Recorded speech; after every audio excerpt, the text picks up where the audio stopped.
Today we're going to show you how we clean our reels. This is a quick clean that we like to do. We do it several times during the fishing season just to keep it up to par. And first thing you need to do is get your reel tore apart.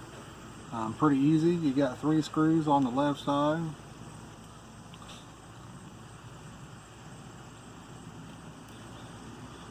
Once you get those 3 screws out, a lot of people worry about this clicker. It's no big deal. It's easy to put back together. I like to use a towel so all my pieces fall off and stay right there. But once that comes off, got a couple little plastic bushings or sleeves right there, little spacers. And we washed off the cage in the bowl of soapy water. Then we took it inside and rinsed it off. Now it looks brand new. So you're good to go on that part. You can set it to the side. Now you can start putting your pieces in your ultrasonic cleaner that you want clean. Let's put the spool shaft,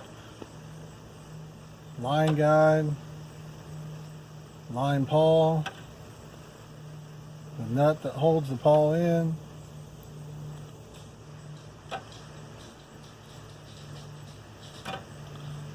and we'll put this in there, and then come over here. We're going to take and we're going to put this in there too, so you just pop that out. That can go in there, and then we're going to take out our bearings right here, and I put the plastic brakes in there too. I like to take and turn them all on, pull them all up, toss those in there, and we'll take out our other bearing. It'll have a little washer in behind it too, so the washer fell out as well. And then on this reel, we've already modded the cogwheel. Your reel probably won't have that. We just cut the plastic piece off and then used a retaining clip so it spins a little better. So what I'm going to do on this one is put the cogwheel in there too. The ultrasonic cleaner is finished up, so we're going to go ahead and wipe out your left hand side cover, get any grease that was in there, clean that out real good. And now your pieces are done over here.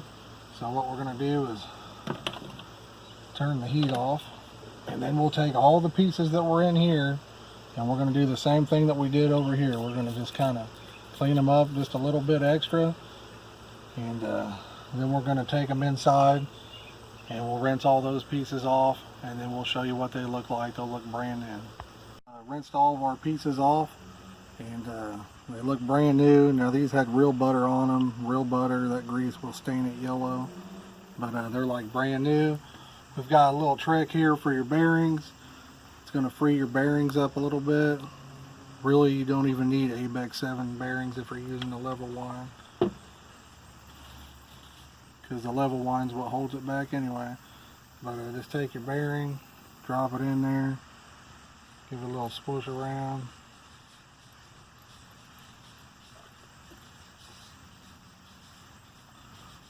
Put it on your shaft, give it a good spin. It'll really start flying. And just repeat the process with each bearing. And after we've got that done, we'll show you the next step. Got our bearings finished up, and now it's time to start putting your spool back together. So just grab one of your bearings, toss it in there. This has to click, and you've got your little washer, don't forget. Toss it back in there. And for me, on my brakes, I like to turn all but 2 brakes off. So that'll help you get a little bit more distance. They come with 4 on from the factory, I believe it is. And so that'll help you get it just a little bit more distance. Push them back on there. And now that you've got that, you can go ahead and put your reel handle side on. Pretty simple. Just screw it back on.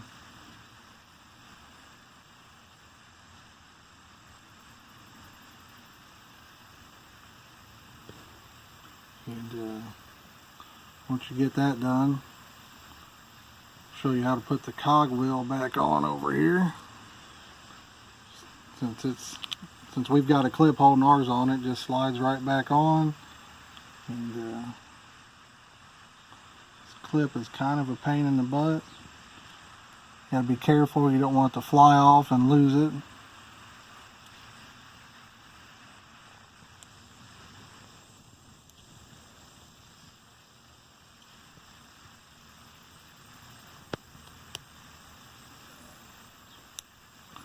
So it'll snap back on. That's going to spin nice and freely. And now we'll show you how to start oiling up your worm gear and all that good stuff. Give us just what you're going to do with your worm gears. We use a high-speed oil. It's called Lightning Lube. Stuff works really good. You'll notice the difference in smoothness when you reel it in by having the oil on your worm gear instead of grease. I like to put one big lube right across the top, another big drop of lube all the way across the bottom. And then I take a brush, kind of disperse it evenly, and then I'll go back and do the same thing and disperse it nice and even. Alright, and then we'll go ahead and start to put it together. Slides in there. The side that has notches is where your bearing goes. Slide your bearing in there, and now we'll start to put it together. Slide it through, put your line guide on. And now that you've got your line guide on, put it in its track. And once you line it up, it'll fall right into place. You got your little retainer right here. Put that on. Just slides right on. And then we like to put a little drop of lube on top of our paw. Once you've done that, just drop your paw right in there. Move it around till it drops, till it sinks in. Put your retaining nut on there.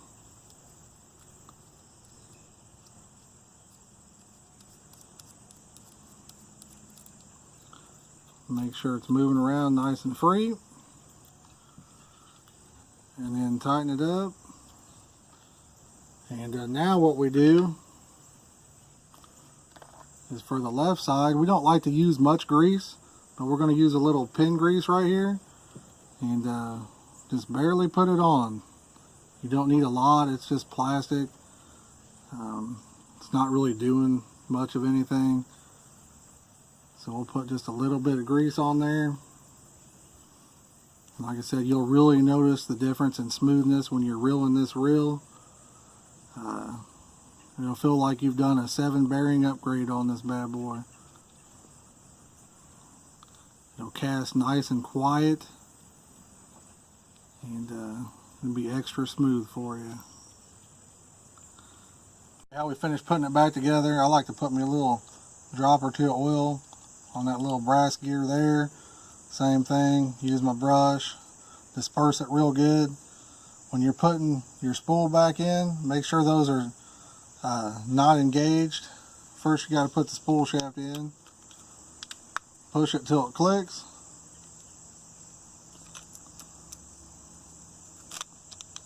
slide it on there. Now this is pretty easy, you're just going to slide it back on. So it's the same for C3s, Carp Masters like this.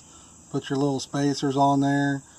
Now sometimes you got to move it around to get it to work, but it's really not that big of a deal.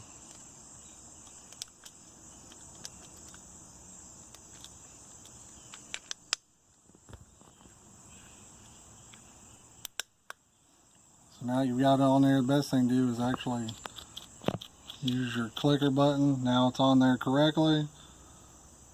Wasn't too bad to do. And take and just put it back together. You got your 3 screws. I don't ever over tighten these. Same way with the reel side. I don't like to get them over tight.